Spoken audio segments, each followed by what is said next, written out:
For some people, still, to make that step is difficult because of fears. Fears, personal fears. What is my family going to say? What is my husband? What is my wife going to say? What are my children going to say? These are the fears that people have. When they become Muslims, then their family will react. They may be thrown out of their homes or whatever these fears. So you have to show them, listen here.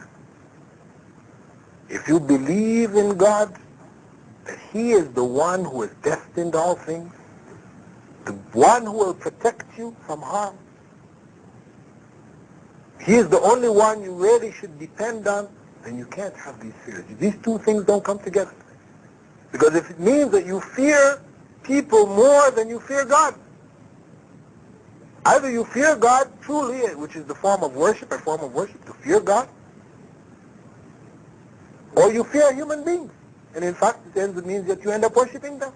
Because you would prefer to please the human beings and displease God than to please God, even if it means displeasing human beings. You have to sort of bring them around to that understanding that true faith means submitting our emotions to God. We love God above all else. We hate disbelief above all else. We hate His displeasure above all else. And inshallah, that can help them to make that step, get over the hump. So, in summing up, as I said, I'm only touching certain aspects of each of the different groups because each discussion could be an extensive lecture in itself. We began by saying that Dawah, conveying the message of Islam, is a duty on every Muslim to carry to everyone around him, whether Muslim or non-Muslim. One who does not do so is cursed by Allah. It is a compulsory duty on each and every Muslim. The message is one, the oneness of Allah.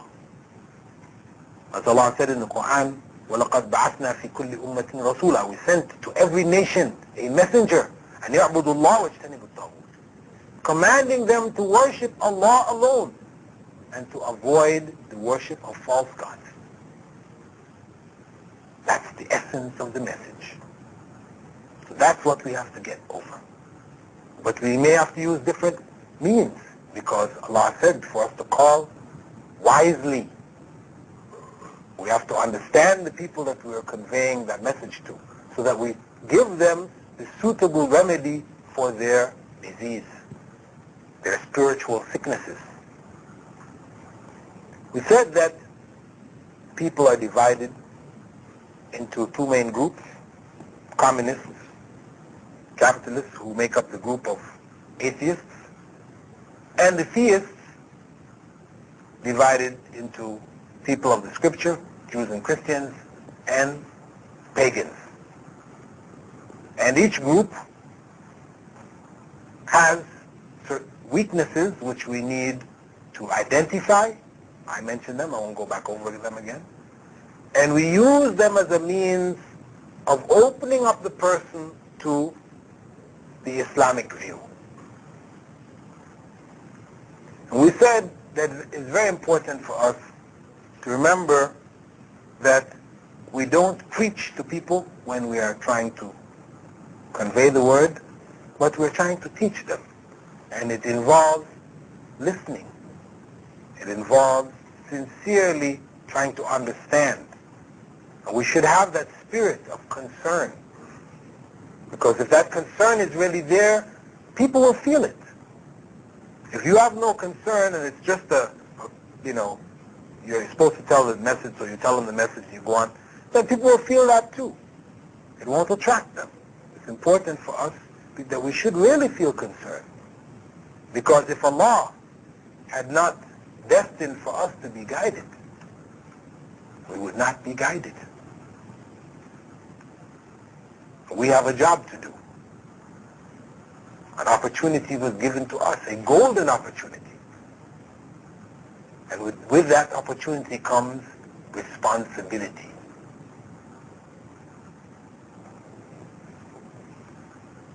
So that, inshallah, is basically the essence of what I would like to present this evening concerning da'wah to non-Muslims.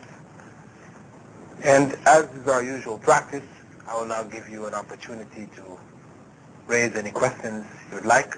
Did somebody provide some paper for the sisters to write if they wanted to write, or people, anybody who wanted to write down any questions? You know, until that point, if people wanted to write, or those who would like to just raise their hands may just do so.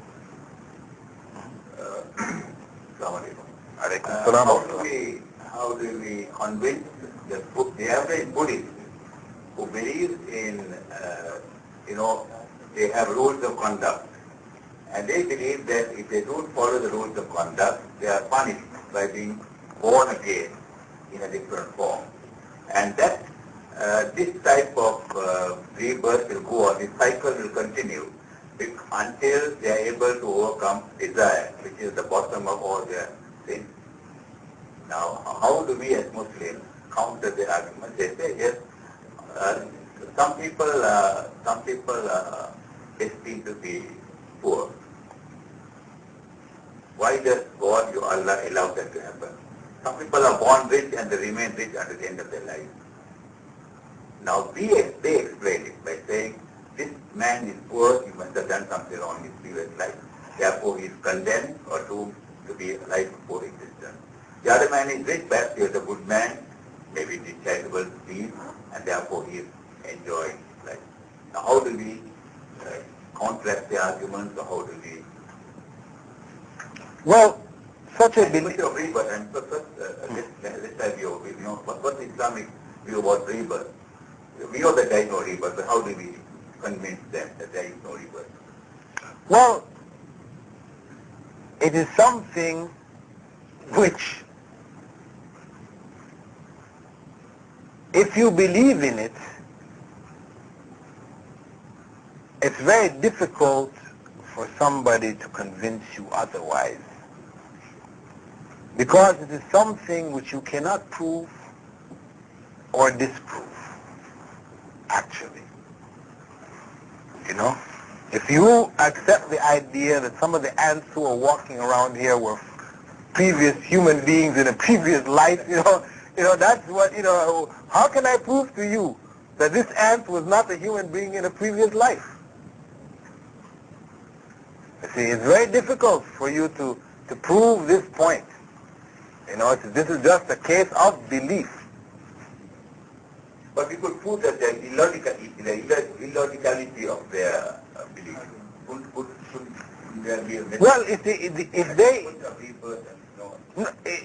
they use this to support the existence of, evil in the world, the weak and the poor. This is an explanation, okay?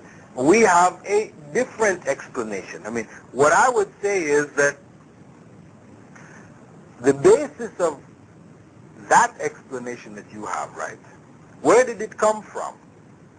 It came from Hinduism. And Buddhism is an offshoot of Hinduism, a reform movement in Hinduism, okay? Now,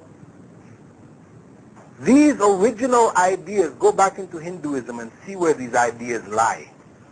They are in the midst of a series of wild stories and everything else. How do you know that this is not just another wild story? Right? Because these scriptures are not, we don't have any evidence for their authenticity. Can you say these were revealed by God? Well, this is written down by human beings, handed down only in recent times. They were supposed to have been written, how many thousands and thousands of Buddha's writings. Are we certain that this is really what Buddha taught and so on and so on?